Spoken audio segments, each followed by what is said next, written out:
Welcome to KiwaniTalk. My name is Gary Gardner. I'm your host for this program brought to you by the people from the Dearborn Kiwanis Club.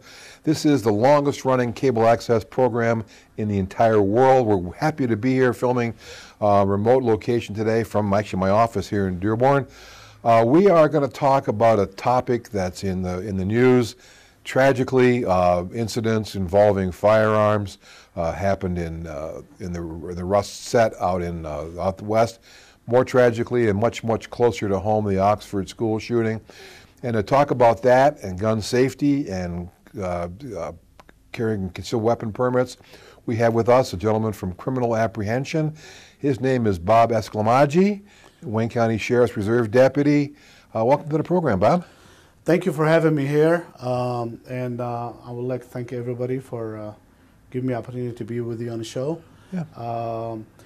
These days we're talking about a very hard and crucial situation just happened last week. And we're going to get to that in a second, Yes. though. I want to talk about you first for a second. My name is Bob Eskamlaji.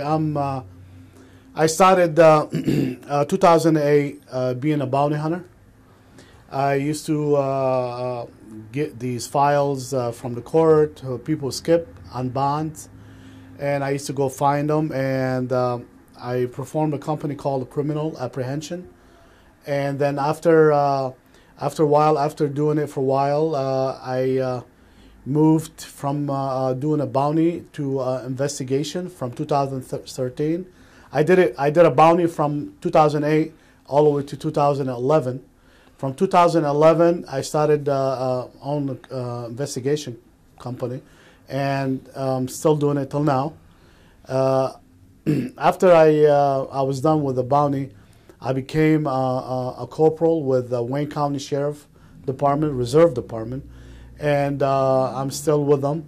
And then I also obtained a license from the ATF to sell guns and ammo. I also have my own security company where I provide men and women to do security for events, weddings, concerts, and like I said, I do sell guns and ammo. So, back up a little bit. You've got a lot of area to play, a lot of experience. Yes. And you're running the dog, the bounty hunter. Yes. I met with him in Las Vegas. Oh, yeah? Yeah, before his wife passed away. Yeah, he seems like he's a bit of a character. Yes. You're a character in your own way. But to get into, let's talk about firearms and in particular, in order to be a CPL holder, concealed pistol license holder in Michigan, you have to go through some training. Correct. And what are the basic requirements to be a CPL holder in Michigan? Well, I also, yes, I do CPL classes, and I help teach people the law, how to carry the gun, how to use it, how to identify yourself proper way to the police officers, and how to prevent from discharging of firearms accidentally. So for anyone to obtain CPL in Michigan, you have to be at least 21 years old and older. You have to be a citizen of the United States or carry what they call a green card. Permanent resident? Yes. They don't call it green card no more? They used to call it that. Yeah, well, I had one for a long time. Okay. I was born south of the border. I had to carry one for a long time, yes. And now I'm a citizen, so I guess I'm eligible. So. I guess so. You have to be 21 years old. You gotta be able to prove that you lived in Michigan for at least 6 months, which you need Michigan ID or driver's license of Michigan, and you can have any criminal background. Now, my job, I don't give you the permit to carry a concealed weapon. I give you the class, and I'll take you to a gun range, and I also provide you with information, at least 10 information that I obtained from NRA, because I'm an NRA instructor also. So just have to have a clear record. Don't have any. Some misdemeanors are okay with it, but not armed robbery or assault type assault cases. of any kind. Right. Yeah. So there's a class that people need to take, and how long is the class? How many hours? The class is a total of 8 hours. You know, you watch a video. I'll talk about what's going on in the video. You do a test, open book test, to see your knowledge after the class, and then after that we'll meet at the gun range, and you fired at least 100 rounds.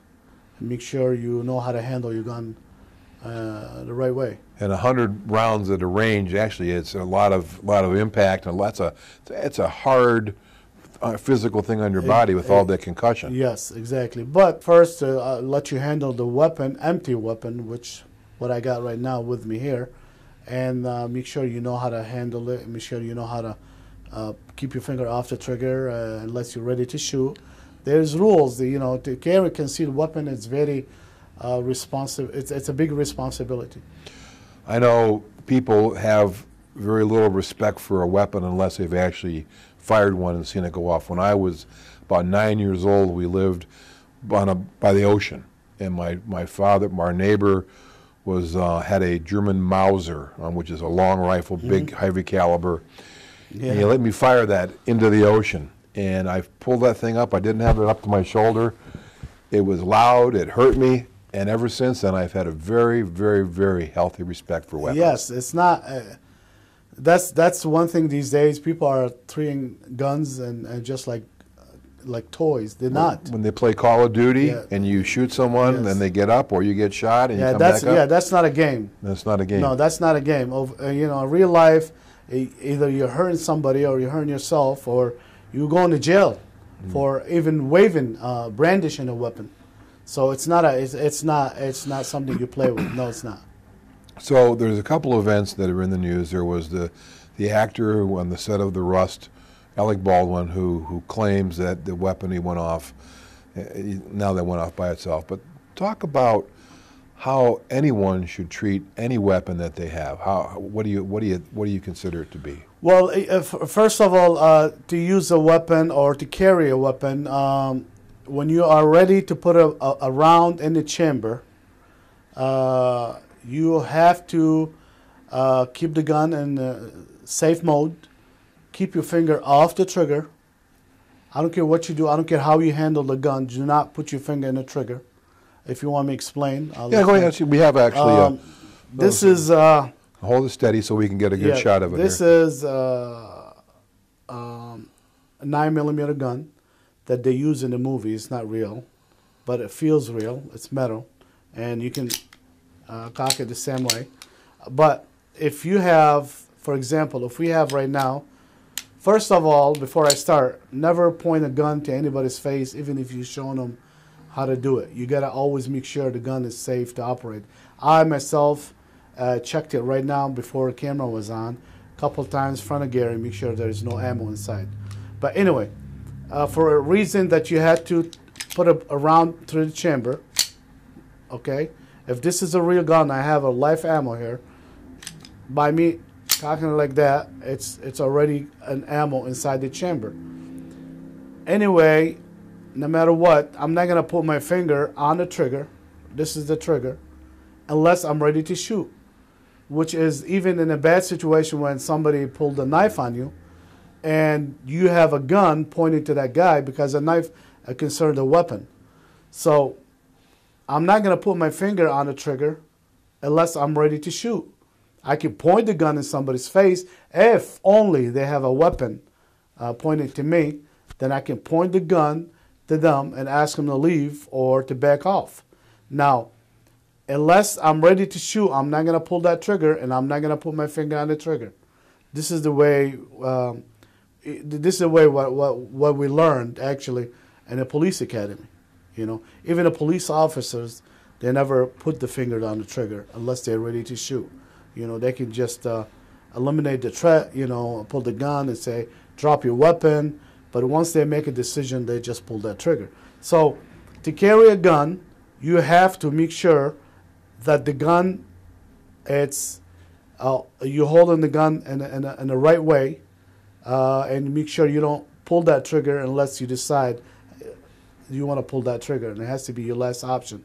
Now, carrying a gun, with the round, live round in the chamber, it's a responsibility. You can't drop it. You can't just carry it like that. You know, when you decide just waving, no, you can't do that. Let's say you are have some kind of argument with someone, and that person does have a knife, because you're not allowed. If you and I argue right now, and you called me a name, and I called I'm you not arguing with you right now, but you got the gun. I'm not arguing with you about it. So even if you do that, I'm not gonna just sit here and you don't have anything in your hand. I'm not gonna just do that. That's a brandishing a weapon. Unless anyone have a kind of a weapon pointed to me, I'm not gonna pull that gun. So anyway, you carrying a gun like that, anybody can knock it out. That gun can fall and discharge and hurt someone else, not in this situation. So that's why carrying a gun and a live ammo, you have to respect and treat the gun like a respect manner. You can't just, it's not a toy. It's not a toy. This gun, you pull the trigger, you're going to fire and hurt someone or hurt yourself. So it's not a toy. So carrying a concealed weapon, you have to learn the basic. You got a gun in the house, you have to learn how to store that gun away from any child. Unless you're married, you want your wife to handle that gun, that's fine. But carrying a gun and putting it on top of your fridge, on top of your dresser, your nightstand, that's a no-no. You can't do that. So even when you take your gun out of your holster, you're driving, you're placing it back into your holster, you got to do it this way. Nobody does that. Nobody moves on the chair and just pull that thing like that. No, got to put the gun in the right way. Make sure to decock the gun when you have no need. Like right now, I have the hammer right here pulled up, so it's very easy for me to touch the trigger and that round can go off if it was a real gun. So you got to decock it, you got to make sure it's on safety or decock it, but always keep the gun pointed to safe direction. That's one of those are very important topic when it comes to concealed weapon or carrying a gun. Or you don't even have to get a CPL. You can purchase a gun and keep it home for self-defense, home defense. But any weapon that you have. Any weapon. I've always thought that I always consider it, even if I know it's unloaded, I consider it and treat it as if it is loaded. Always. You always have to treat the gun as unloaded. Just like right now. This is not a real gun again. I know it was not loaded. But when Gary and I started to talk about this subject, I double-checked to make sure there is no ammo. Even though I already know it's not loaded, to make him feel good, to make myself feel good. And I did feel good when I saw it was empty. And exactly. You took the clip out, racked the gun, and then showed me there's nothing in there, and then did it again to double-check. Exactly. Even, I mean, these are very important topic. You have to. Like I said, the gun takes a less than split second. You can take somebody's life. So it's not something like, okay, I shot you by mistake. Maybe next time I won't. Okay, get up and let's walk away. No. We've got about a minute before we go to a break, but Alec Baldwin said in a TV interview that the gun went off by itself. How plausible is that, Bob, as an excuse for what happened? A gun doesn't go off by itself unless you have a round in the chamber and you did drop that gun. That could happen. Happens with a lot of Glocks. You know. A Glock is a brand of firearm. Yes. Happened before with, I don't know how old this story, but happened a few times with Detroit PD officers where they shot themselves accidentally for dropping the gun or accidentally discharged a firearm. Question, and before we go to the break, you have a clip with the bullets inside the clip. Is it standard practice to have a round chambered, or just keep it unchambered before you carry it? Well, like let's say right now, most of the people put a round inside the chamber. It's like let's say you own a liquor store. They coming out of the store with a bunch of money, so they get the gun ready inside the store. So when they come outside, in case something happened, they are ready to fire. Why? Is because a lot of people, when they're in a bad situation, I hope this never happened to anyone, and they they're in a real life situation, they panic. If, for example, if this is a real gun and I'm ready to take a round, and well, by me doing it and somebody threatening my life, I might panic. My hand is gonna shake. I'm gonna trying to show other people here. I'm gonna cock it back, and I might bring it back with me. Sometime by you doing this slowly, you might jam, a round might jam inside the chamber. But if I have it, let's say I have it before I leave 5 minutes inside the store. Okay, first when you want to load the gun, you don't bring the gun with your hand like this. You don't do that. It's only in the movies when they're ready, to show people that I'm putting a round in the chamber. But normally you're supposed to do that. You pull the gun back, the slide back, and you let it go, and it takes a round. So if you do that before you go outside, that's why most people do it. They already have a round inside the chamber, and they can put it then in their waist. If something happened outside, they can just pull that gun and pull that trigger. But if you're carrying your gun in your car, in your holster, do you keep it round chambered or not? If you want to, you can, but you have to be responsible. Right. You have to understand, if that gun discharged accidentally by you getting out of the car and the gun slides out of your waist and goes down on the ground, you are responsible. That's your gun. You know what I mean? So it's maybe a good practice not to do that unless you're unless you really know what you're doing. That's the answer I wanted to get. Yes. We're going to take a break right now. Come back and talk with Bob from Criminal Apprehension. CA Security. CA Security, and we'll go away. We're going to talk about school safety and what happened up in Oxford a little while ago. Don't go away.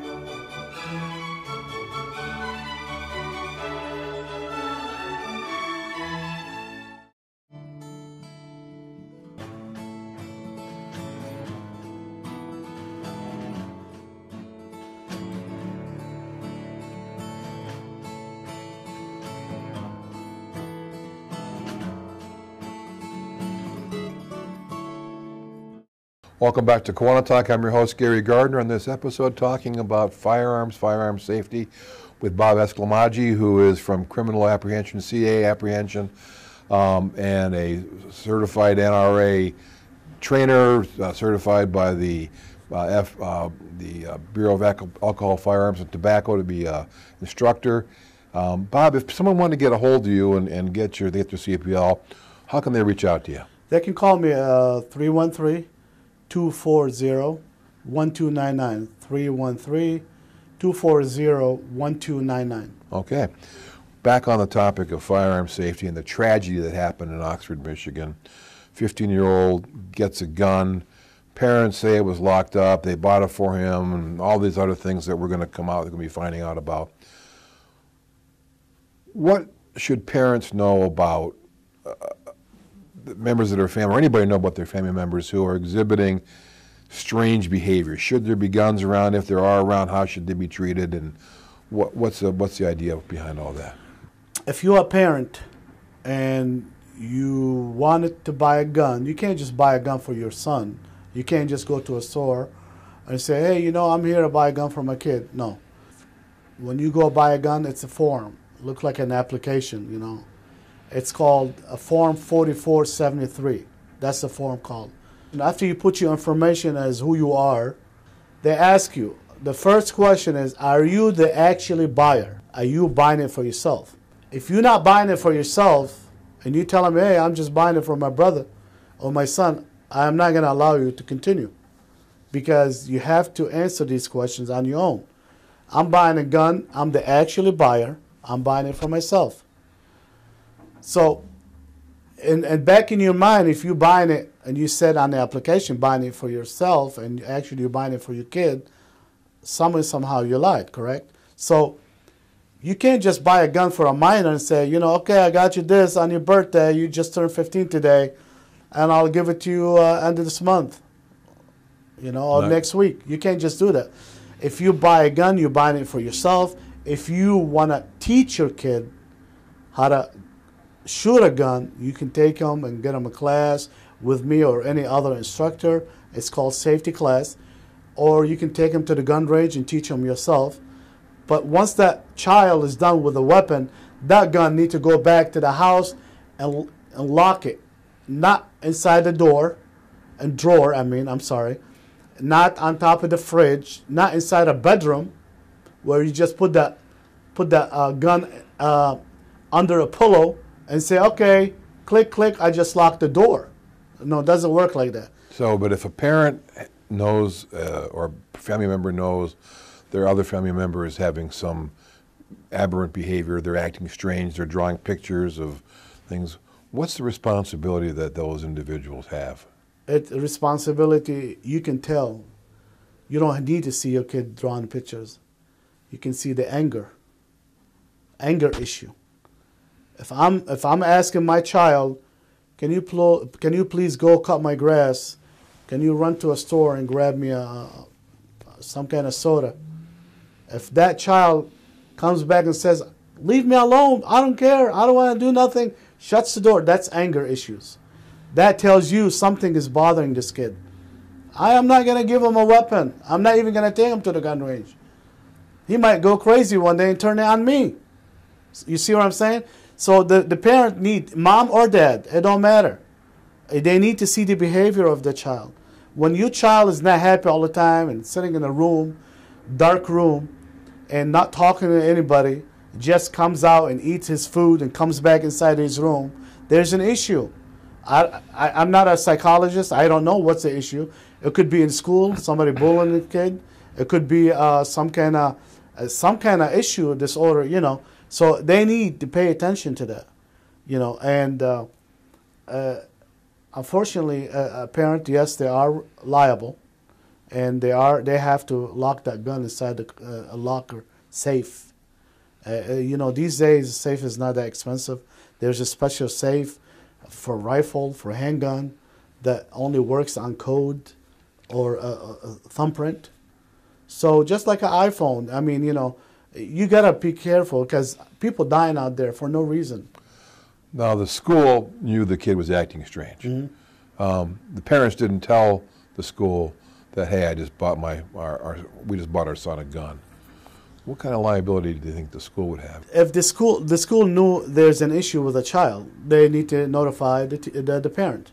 Now, the parent they don't have to notify the school that I just bought my kid a gun, because nobody have to know. Even your neighbor don't have to know. That's a privacy. But when you take as a parent this kind of decision on buying a weapon for your child, you have to be responsible because you know your child more than anybody else. Yes, the child does go to school and spend 8 hours at least at school. They spend time at the school just like they spend time at home. So, you know, it's like they live in a house during the day, and at nighttime after 3 or 4 p.m., they spend another rest of the evening in which they probably eat and drink and go to sleep and wake up the next day and go back to school. So I do find the school responsible sometimes. But especially these days, the school are really responsible because I don't know what it is. They're trying to save money. They don't want to hire security. They don't want to put you know, when you go to the airport to those machines. I'm not asking the school to go ahead and spend the $25,000 on a machine. There's a machine costs $2,500 to $2,000, $3,000, where you just walk in, and if you have any object beside your phone, it's gonna beep. Okay, yeah, check it out. You got a bunch of kids coming in school in the morning. Make sure that everyone is safe entering that building. I don't know why they're not doing that. I'm sure if they bring some kind of bill to the state or the federal, they're gonna pay them back. You know what I mean? I mean, something like that is very important. They need to track and monitor every child walks into school in the morning. Even if that student have a knife only, that don't mean nothing. It's still a weapon, correct? Absolutely. Yep. Let's talk about the thing you talked about. After you go through training, you have to go to the range and you have to fire 100 rounds. Mm-hmm. Talk about that experience for when you've trained people, what their reaction is the first time someone who's never fired a weapon before, what their reaction is when they pull that trigger the first time, or they see a gun go off for the first time. About a couple months ago, I took a couple ladies, and they were so excited. They took the class. They did good. They were paying attention. Everything is great. You got a woman out there ready to fire. Yes, I'm behind her. She fires one round. Her hand went up like that. She started crying. She dropped the gun back. She put the gun on the countertop. She says, I don't want nothing from you. Thank you. And she walked away, and that was it. She never felt it. She never knew. All these movies she watched, she was so excited. She told her friend she wants to take the class. Once she fired that gun, she had a different impact on her. I mean, that's it. She was scared. She didn't want to deal with it. The sound, even though she had a earmuff in, the sound, the reaction of the gun going up like that. The concussion from the exactly. Yeah. So not everybody is built to carry a gun. You don't have to be a woman. It could be a man. You got people who I heard from before, and they're not kids. They're like 40, 50 years old, and they told me, no. I never liked the guns. I never want to deal with them till the day I die. My own experience, I took my 3 daughters to the range. I have a Ruger Mini 14-223 long rifle. Mm-hmm. And I was shocked because my youngest daughter, who had never fired a gun before, at 50 yards had a pattern about this big right in the center of the target. And I said, Bridget, where did you learn to do that? She learned from watching the video games, Dad, or playing them. But then I asked her this, what was it like to do this? She says, it's really, really scary, Dad. It's a whole different thing when you actually have the gun and you hear it and you feel it and it's just a whole total experience of that going off. Yeah, it's not the same as playing a PlayStation 3. No, it's not. Our PlayStation, period. It's not the same. You know, playing Call of Duty, you shoot. Especially, I mean, a lot of times people, they play games like, racing. Right. But when they go to apply for a driver's license for the first time, they fail. It's got nothing to do with that. Nothing to do with that. Yeah, exactly. I mean, controlling whatever you want to control in your hand, and beside vibrating, it's because the remote do vibrate sometimes. It's nothing, but when you go on a field or on a road, on a range, and either you're driving or if you're shooting a gun, is totally different experience. So we're down to our last minute or so. Bob Eskamlaji, thank you very much for coming on. Thank you for having me. Again, people who are interested in gun safety, taking the CPL class, name of your company again is? It's CA Security. And the phone number? 313-240-1299. And the last thing that you want to say about gun safety is? Be honest, this what happened in Oxford School. Really, it's sometimes this has been happening in different states, but when you have it in your backyard, it just leaves a really bad impression on you. I don't like kids to play with guns. Please, I'm begging the family, just take the gun very seriously. Put them in a locker. Spend $200-300. Now you got Christmas coming up here. You can buy a safe for $100, $125. Leave your gun in there. Lock it. And if you're not using the gun, leave it unloaded. Don't think like, okay, well, I got the gun in my drawer. I'm sure my kid's not gonna go and touch it. No. Please take that gun. Take it very seriously. Put it in the locker and just prevent yourself and your kids and other people from harm. Thank you very much, Bob. We're out of time. I'm Gary Gardner. This is KiwaniTalk. We'll see you next time. And please, please, please take what Bob says seriously. Be safe. Bye-bye.